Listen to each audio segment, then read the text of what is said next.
for the 17th BRICS Summit hosted by Brazil. This 2 days summit assumes significant importance in the context of the fast-changing global developments. The theme of the Brazil's 17th summit is strengthening global South cooperation for inclusive and sustainable governance. Honorable Prime Minister's visit assumes added importance.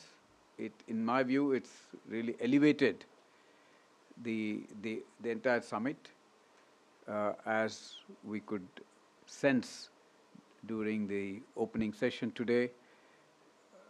The importance that President Lula has given attached to Honorable Prime Minister's participation, and the fact that India is a founding member of the BRICS, and India had always participated in the BRICS summit, and also the fact that next year India will be taking over the chair of the BRICS.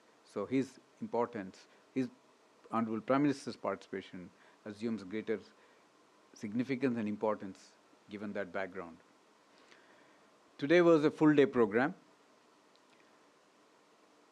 There were 3 sessions with a working lunch, and Honorable Prime Minister also had few bilaterals, and also pull-asides during the day.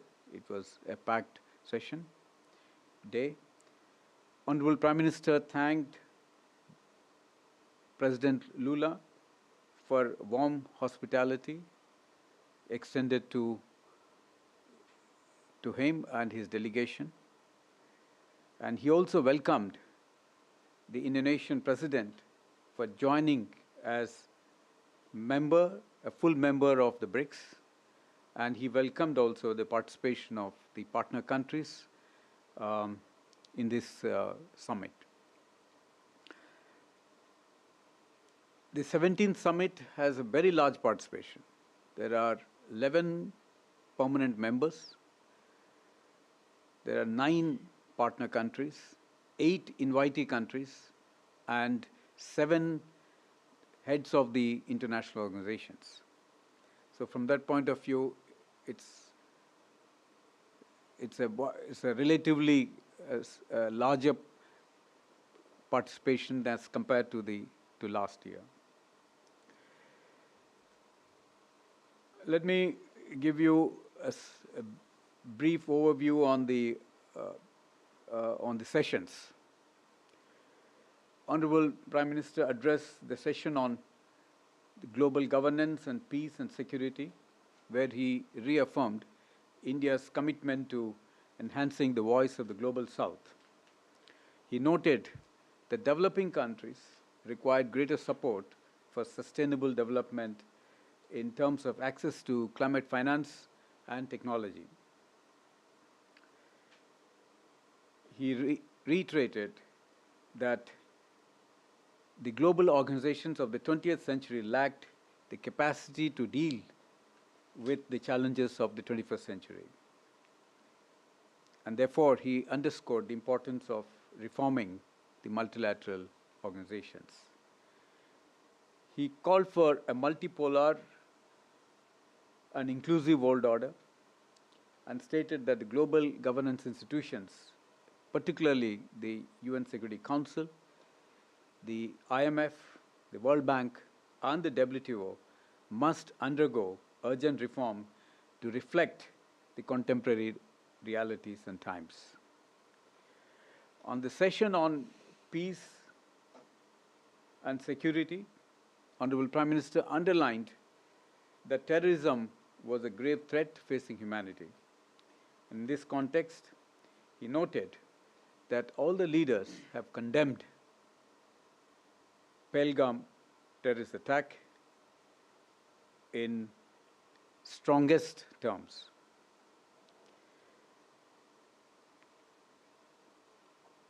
He underlined that the Pahalgam attack, terror attack, is an onslaught on the entire humanity. He also noted that those funding promoting and providing safe havens to terrorists must be dealt with in the harshest terms.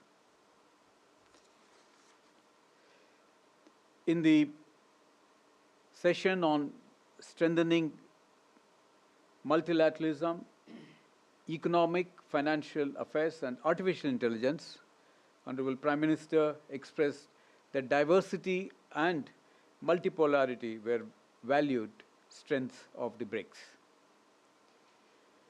He added that BRICS could play an important role in shaping a multipolar world.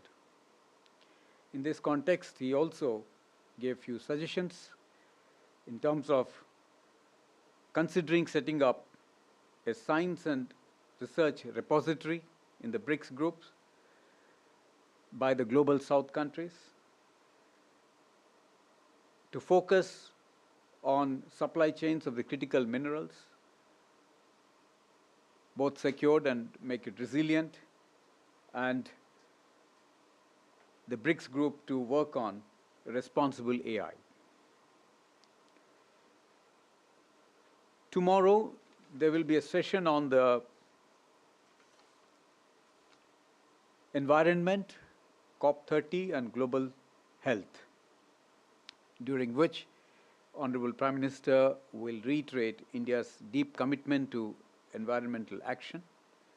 He will also elaborate on the initiatives taken by India to promote pro-people and pro-planet growth and development. And he will highlight India's initiatives in that context, particularly the International Solar Alliance, the Coalition for Disaster Resilient Infrastructure, Global Biofuel Alliance, and International Big Cats, Mission Life, and among others. So this will be broadly the themes for the session, in doing which have been very well captured in the Leaders' Declaration, which was adopted by the leaders today. And you would say it's a very exhaustive document running into several paras. And for India's point of view, most of our concerns have been very well captured. I would like to bring to you your attention on the para 6, where there is a very strong expression for reform of the global multilateral institutions, in particular the UN and the UN Security Council, in which countries of the Global South to play an active role. And this time, that para and that formulation has been further strengthened over the Kazan's formulation, where it got reiterated, reinforced in terms of India and Brazil to play an active role in international affairs and multilateral bodies, in the UN systems, and in the Security Council. I think this is a very, very strong reiteration of the role, increasingly important role, both India and Brazil will play. So we are very satisfied with this formulation. The second para of importance for us is para 34, where again the reiteration and condemnation of Pahalgam attack. And there again, all the members have supported India. They expressed solidarity and strong condemnation that was very well captured in that. We have other paras, but many of India's ideas that we've been negotiating over a period of time have been well brought out. And in today's discussion, what we noticed is most of the ideas and views exchanged during all the sessions resonate with Honorable Prime Minister's views in very broad terms. Honorable Prime Minister also had bilateral meetings. One he had with Prime Minister of Malaysia, wherein Prime Minister thanked Prime Minister Ibrahim for his strong condemnation of the Pahalgam terror attack. And the two leaders also discussed cooperation in multilateral arena and regional security. Honorable Prime Minister congratulated Malaysia for its successful stewardship of ASEAN and welcomed its continued support for a strengthened ASEAN-India comprehensive strategic partnership, and early successful completion of the review of the ASEAN-India FTA. The second meeting that he had was with the President of Cuba, His Excellency Miguel Diaz-Canel Bermudez. And there again, both leaders talked about bilateral issues and exchange ideas on further economic cooperation between the two countries. And very clearly in this meeting, India's digital public infrastructure and UPI, Unified Payment Interoperability, these proposals, initiatives of India which are low cost came up. Cuba showed a lot of interest to look into it and see how much it can benefit from those. Another item that came in the discussion was Cuba's possible recognition of Ayurveda and extended support for integrating Ayurveda into Cuba's public health system. There was also a suggestion that if for Cuba to recognize Indian pharmacopoeia, and which will benefit in terms of giving access to India's generic medicines to Cuban national healthcare system. So these are broadly the discussions that happen in the bilaterals. In addition, Prime Minister also had pull-asides with President Ramaphosa of South Africa and Prime Minister of Vietnam.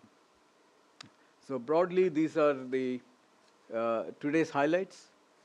And if there are any questions you might want or seek clarification, I'll be happy to answer. Thank you very much.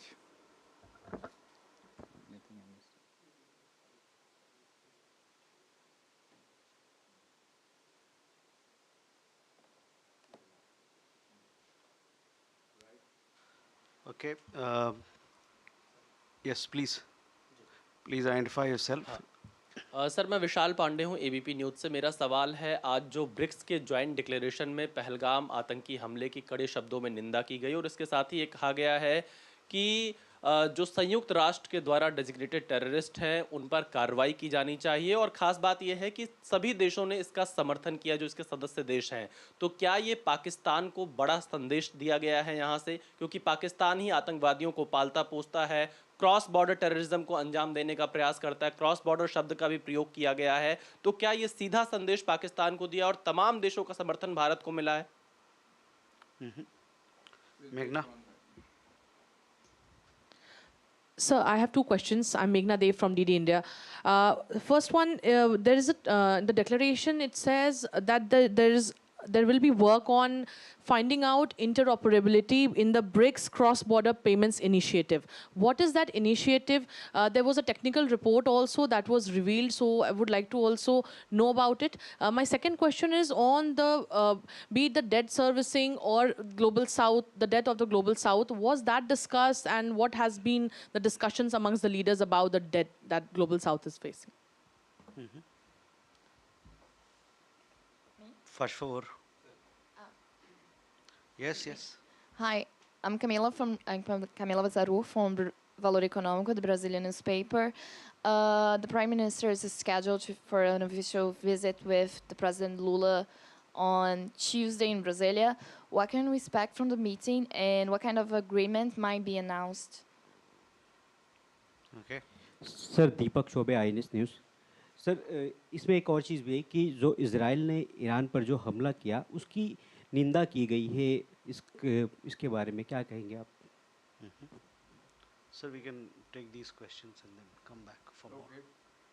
So, on the question on Brazil, I'll ask the ambassador to take it up a little later, but let me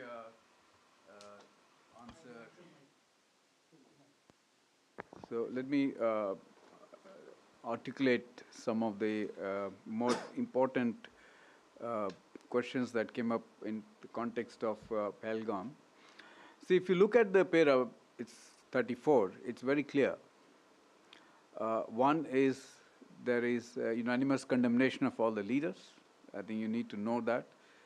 And it also says that condemnation in all its manifestations. and including those who abet, who finance, and either openly, covertly, or overtly, in both ways, it has been condemned. There is also reference to the cross-border movement of terrorists. It's also coming out very clearly, and the listing of terrorist groups. Then there is also a strong support for comprehensive convention against international terrorism, which was India's formulation, India's initiative in the UN for a long time, as you know that. So the message is very clear for anyone who understands the dangers of terrorism and how it can be, how it needs to be condemned, tackled not by just us. You know, there is a solidarity, there is a universal condemnation, which means all the countries are against it in any form.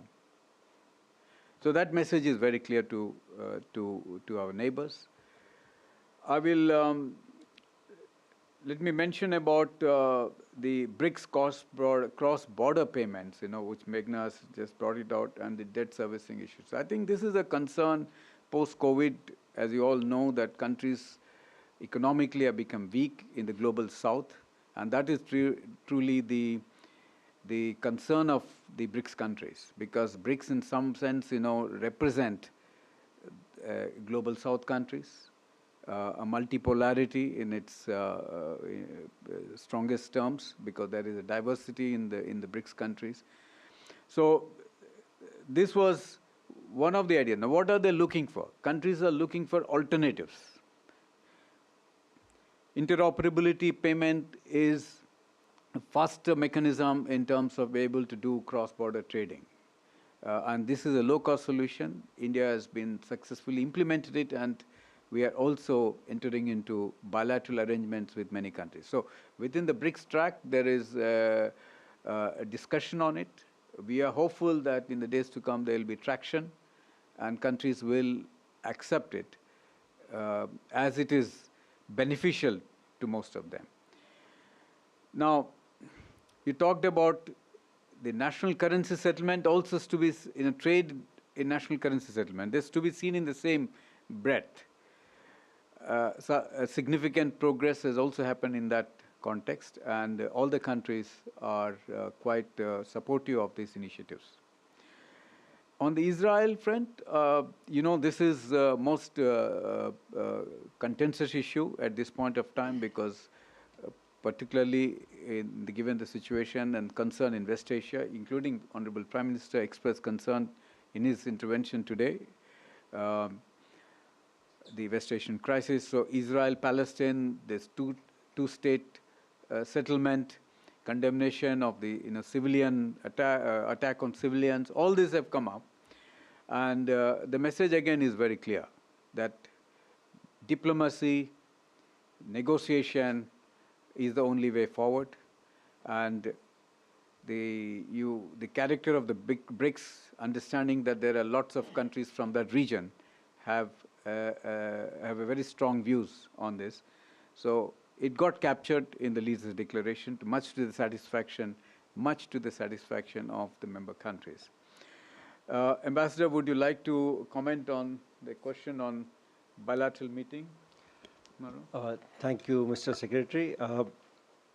You asked about the bilateral visit of Prime Minister Modi to Brazilia at the invitation of President Lula on 8th of July. As a matter of fact, tomorrow, 7th of July, Prime Minister arrives Brazilia, and he'll be treated as a state guest. It's after 57 years that the Prime Minister of India is paying a state visit to Brazil. During the state visit, he'll be accorded the state protocol, state ceremonial welcome, followed by a bilateral talk where both delegations led by the respective leaders will meet. And after the talks, we are hoping to sign 4 agreements or /MOUs between the two countries, namely on renewable energy, counterterrorism, agricultural research cooperation between ICAR, which is Indian Council for Agricultural Research, and EMBRAPA of Brazil, and also exchange and mutual protection of confidential information. These agreements have been finalized, and we are hoping to sign this on 8th of July. Thank you. Now we have more questions. Akhilesh. Sir, sir, I'm Akhilesh Suman from Doordarshan. This is the first time that you are meeting with several new members, extended BRICS. So can you give us a flavor of the type of discussion that took place on various issues? And also that, was there any proposal to change the name of the BRICS because it is no more Brazil, Russia, India, China, and South Africa? Okay. We have a question there. Hello, sir. This is Suryagni from IANS. Sir, we saw the Prime Minister directly speaking about reforms on international bodies, and we also saw the joint declaration on it. But you know, despite the fact that there is a mention, direct mention of Russia and China reiterating their support to this thing, how easy or difficult do you guys think that it will be for BRICS or for the government of India to implement this internationally and make sure that this happens on, you know, in real time? Mm-hmm. Sir. Well, I think, Akhileshji, you've raised an interesting question, but given the diversity of the BRICS member countries, you should only expect that the agenda will be widespread. And, you know, mostly the agenda setting is by the host country that sets the agenda. But host country also takes into consideration the diversity that exists in the group. So going by that, if you look at the sessions, it's very clear. The artificial intelligence, good governance, peace and security, you have global health, COP30, multilateralism. Now, these are all concerns of the global south, and that's where it is. The entire session now is putting forth into the center stage the issues of the global south. And I think there is a thread. Although we are seeing a lot of focus on these issues of the global south, but what India did in the G20 was precisely that. We brought development to the center stage and the issues of the global south into the forefront of the global debate and discussions, and it's carrying forward. So the same agenda you see here in somewhat like a continuing thread coming into the BRICS, and next year when India takes over the chairship of BRICS, we will build further on that. And we are already thinking about an agenda for on terms of sustainability, resilience, and these are again very important because, you know, in a disruptive world today, both in terms of trade, in terms of the geopolitical tensions, the supply chain disruptions, you need to have resilience, you need sustainability. So I think you will see again a momentum and continuity in the way the BRICS will evolve in terms of the way they will take up the issues of the global south. Now, whether the BRICS will change its nomenclature, I doubt very much, because I think it's become a brand by itself. And I don't think, you know, by changing the brand you will gain anything more. But I think it has already captured the world attention, and member countries are quite happy with this, yes. So I don't think we will, no one has come out with any alternative at this point of time. So I don't.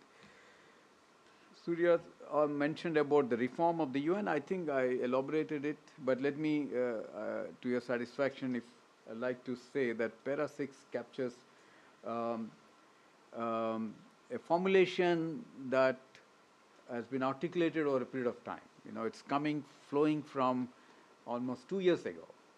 And we tried to get more clarity during the Johannesburg summit of the South Africa. That formulation underwent some changes because new members came in. Again, you have to understand that a large number of group of countries not that easy to find a common denominator to everyone's satisfaction. But you have to be happy with what you have got.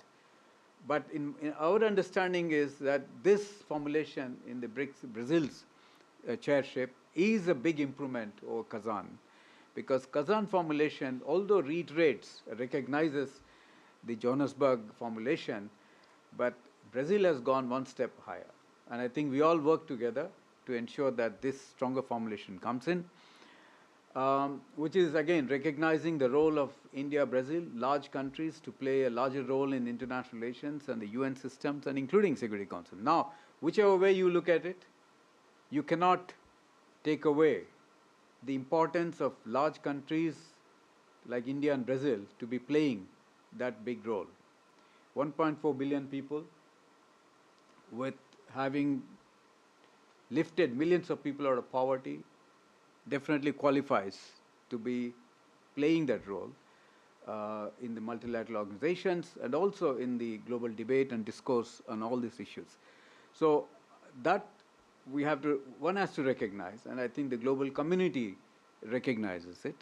What we will do it from here to get a wider acceptability is, like, it's brick by brick. So India's chairship will give us yet another opportunity to develop thinking on it and the narrative building. Now, it's just not India. You'll have to see that a large country with large population is actually humanity.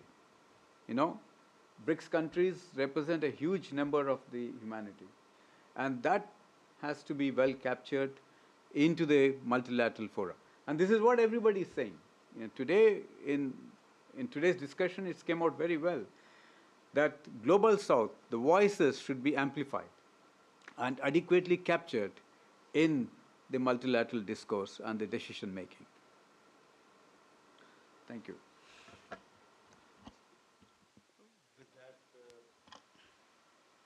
With that, ladies and gentlemen, we come to the close of this session.